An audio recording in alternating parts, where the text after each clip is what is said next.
And who am I? That's not a secret I'll never tell. You know you love me.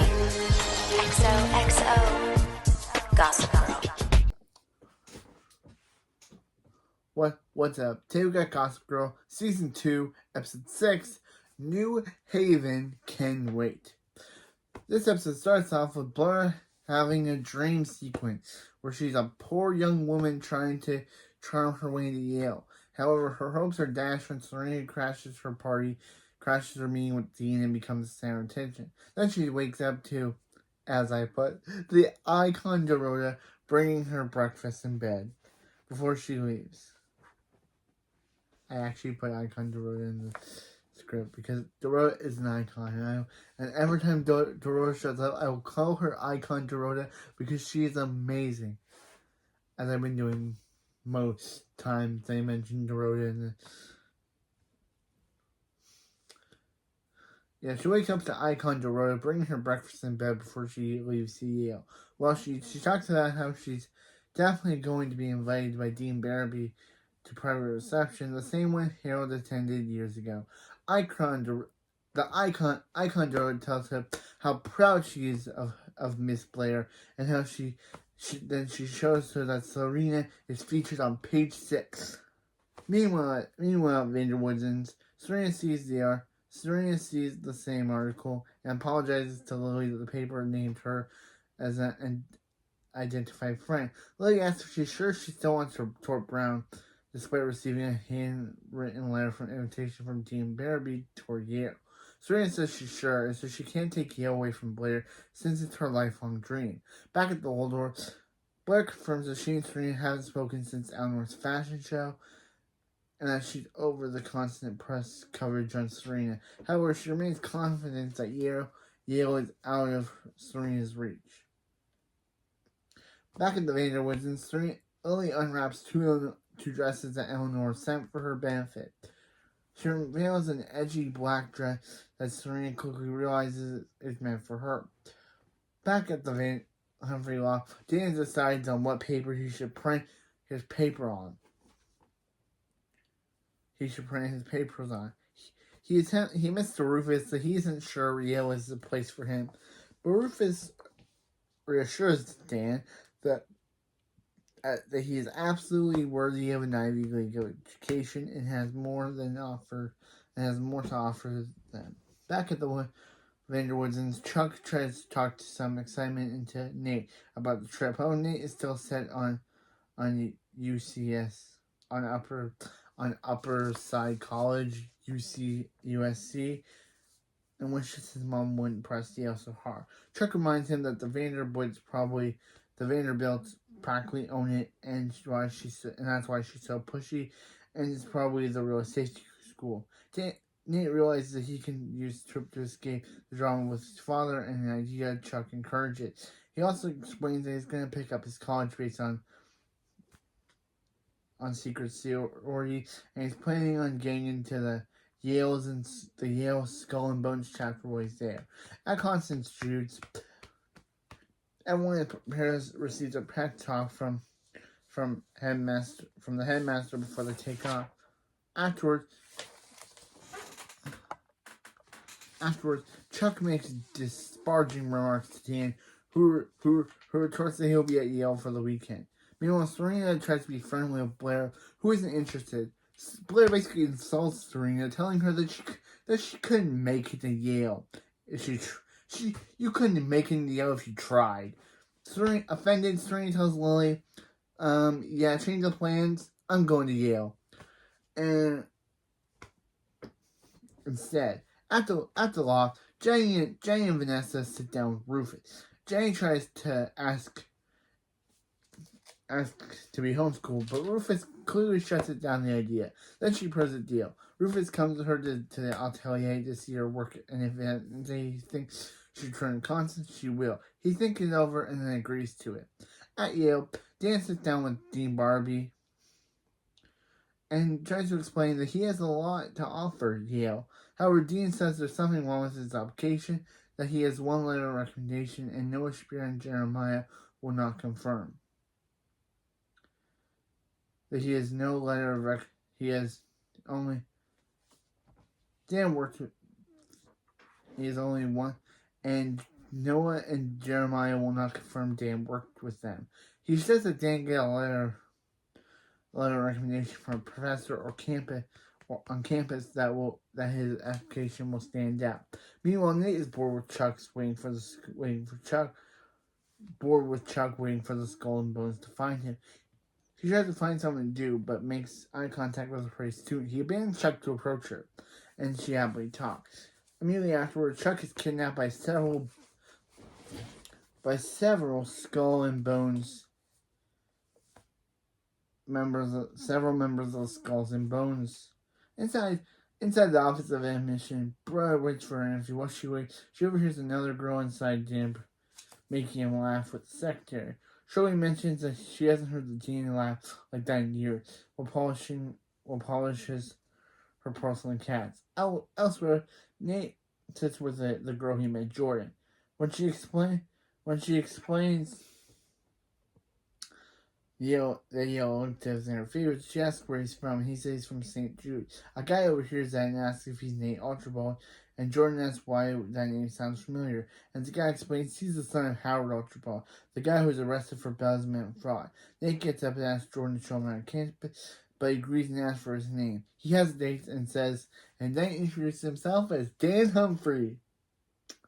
Oh, Nate, you, my guy.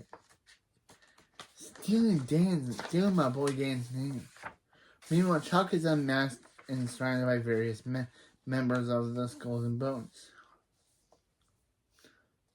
They tell him that he seems to be their prime candidate for the upcoming freshman class, but they can't deduct him just from hearsay. They ask for proof that he's good as his advertising, and suggest they let him throw him a party. Back at the office of admission, Blair begins her interview. Dan Barabee admits that her file is very impressive, but he would like to know something very interesting about her that is in her packet. Confused, Blair admits that, while she isn't as charming or easygoing as Serena. Wait, did I miss the name?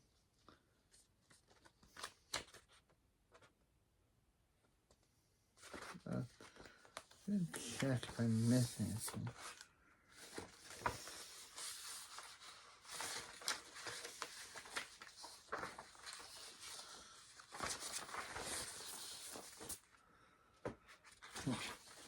Yep.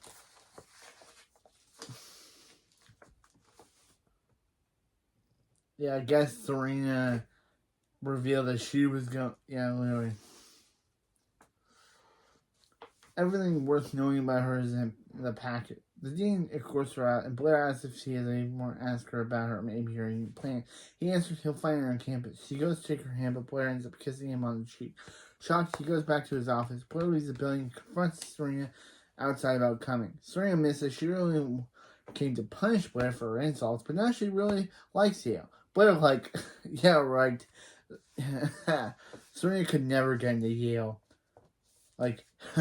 Serena could never get into Yale. But she says that, as she says, Serena's phone's ring with an invitation to a gathering thrown by the dean. She instantly accepts, and Blair tearfully says she can't really be taking Yale from her. So reminds her that she isn't taking anything since she was invited, and turns away. At Walter's time, Rufus observes Jenny working. When Jenny tries to step away to help someone else, he knows under her office. He goes in and asks for a moment for her help. She agrees and he asks her to fire Jenny. She refuses and asks Rufus to remember the dream he had when he was 15 and to ask if he would have told them to wait. Back at Yale, Chuck sees Serena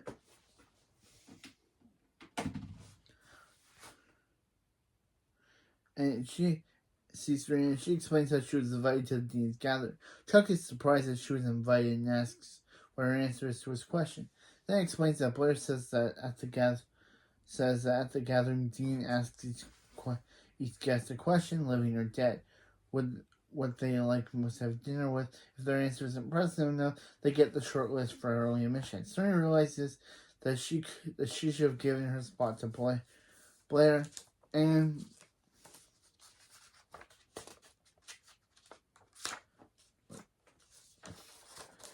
And Chuck retorts saying that she's lucky to be alive and that she may as well take Blair's answer. George stands. Serena asks why Blair would even want to go to dinner with George. And Chuck answers that she's the dean's favorite. He's the dean's favorite writer. In the dorms, Nate's making out with Jordan. She attempts to quiz him on different writers' business by knocking on the door. She answers to find the real Dan on the other side, who hastily explains his situation and asks for helping him get a letter of recommendation. She knows the English. After he talks, he notices Nate and tells Jordan who is. She's going to realize that, of course, Nate is Nate, and that Nate was lying about being Dan, and the real Dan is at her door. So she, of course, a rational person, she literally kicks Nate and Dan out. Of course, Dan's peeved that Dan's rightfully peeved off at Nate for thinking that he could take his identity.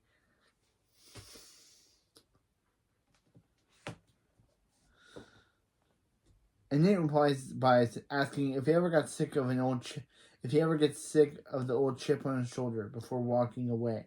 Back at the admission office, Blair tells Shirley that she wants to be invited to Dean Barrowby's reception, and she knows she can get her one. Shirley denies having anything to do with the invitation, but Blair says she knows she is before asking her to check her email. Shirley does, and she's told that Blair finds this interlinked to two rare porcelain cats that are up for sale. Blair promises to buy them for her if Shirley gets her invite. Shirley mulls it over and writes down Dean's address to Blair. Back at Waldorf's design, the day is over and Rufus confessed to Jenny that he was very impressed with her work ethic, but he thinks she needs to go back to school. At this point, Jenny gets to fight him and says since he held up end of his deal, she has to accept his decision. Rufus is impressed by her maturity and she asks to go with her to do one last thing before she goes home, and he agrees. Back at Dean Barrowby's house, Blair approaches Serena and tries to write down her answers to Dean's question. She mocks Serena's answer and intelligence, but shocked when Serena writes down George Sands as her answer. Serena asks why she would play fair since Blair isn't. Serena asks why would she play fair when Blair isn't playing fair, then drops her answer in the bowl before going to greet Dean. Meanwhile, Chuck brings several women from overseas to the Skull and Bones. However, the guys say that Chuck needs to prove himself in another way by bringing them Nate, who they all hate because his dad ruined their family's financial future. Chuck says Nate isn't worth their time, but they all agree that Chuck either brings them Nate or risks his membership. Chuck then calls Nate, who asks if he would help him leave their campus that night. Chuck agrees and they make plans to be at a bar after campus. After hanging up, Chuck agrees they make plans. Chuck tells the members that the deed is done. Meanwhile, Barrowby's, Blair and Serena attempt to outdo each other to every person they can find. Serena notes Blair is awfully calm for someone who is about to lose Dean's game. Blair assures her that she came with a crowd-pleasing backup answer, that the dean announces that it's time for the game to begin. Elsewhere, Dan is jumped by the Skulls and Bones as Chuck watches from the shadows. Because, yeah, literally. Back at Dean Barrowby's, weird that this says the name two different times in this thing. He reads back at Dean Barrowby. Serena reads the card out loud, which states one person she would like to have dinner with is Pete Fairman. Shocked, Serena's speech was when Blair jumps in to find out Pete as the man she killed.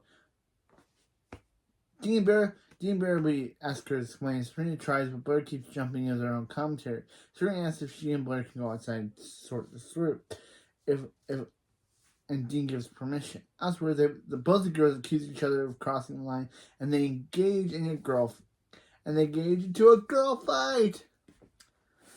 Meanwhile, Jane and Rufus arrive at the Vanderwoods Inn. Jane calls for the maid while Larissa, but her book surprisingly emerges from Serena's room, where she was trying on a dress Eleanor sent for her. She quickly explains that it's not her dress, and that she was just trying it on. Jane, noticing Rufus and Lily want a moment alone, offers to pick out a pair of shoes for Lily to match the dress with. Lily directs her to her room, and Jane goes upstairs. Lily notices that the penthouse seems pretty empty, and Lily explains that Bart's out of town, Eric has a new friend, and Serena and Chuck are at Yale. Rufus comments her on the dress, and Lily tells him that Jane made it and that he's lucky to have a daughter who's good at her passion. He realizes that she's right, and Jane comes downstairs with parachutes for Lily. They then leave the apartment. Not before Rufus tells Lily that she looks amazing no matter what she wears. At the bar campus, Nate is waiting for Chuck when the members of Skull and Bones come in, loudly bragging about how they taught Nate Archibald a lesson. I'll never forget. Nate stands up and asks what they said, and the guy explains how they tied Nate to a statue in the gazebo naked. They inform him how they got the wrong guy, and that he's the Nate, because Chuck told them that Dan was Nate, so they went after Dan, and now they believe that Dan was Nate, but now Nate's telling them, the guy they're talking to is the real Nate. And he can't wait to attend Yale next fall to kick all their asses. Or butts. This is probably a P. He shoves one of them and they run out of the door. He finds Dan tied up and tries to untie him, but is unsuccessful. He explains what happened and loses Chuck lying about Dan's name, which got him tied up. Jordan then approaches and is unamused by their situation, but takes over untying the knot. At Dean Barrowby's, Blair and Serena pick up their things after the fight. Serena admits to Blair that she can't do it anymore and maintain their friendship amidst all this drama. Blair says she feels the same way, and Serena says since they're probably gonna grow apart eventually anyway, they might as well end their friendship now. Blair agrees, and Serena leaves. Oh, Blairina. Wait, no. Blairina. No, not Blairina. They are such a good friendship. Next day, Jane comes out of her room to find Rufus and Vanessa waiting for her. Rufus explains that when he was young, he really wanted to be a musician, but his parents didn't approve, and it made for a hard relationship. He finishes that he doesn't want to do that with Jane, and she invites Vanessa to come over and bring all of her stuff from homeschool. Jane's happy and gives Rufus a big hug. He tells her that after Christmas they can reevaluate and maybe attend a professional children's school. She promises not to let them down, and he replies that he knows she won't.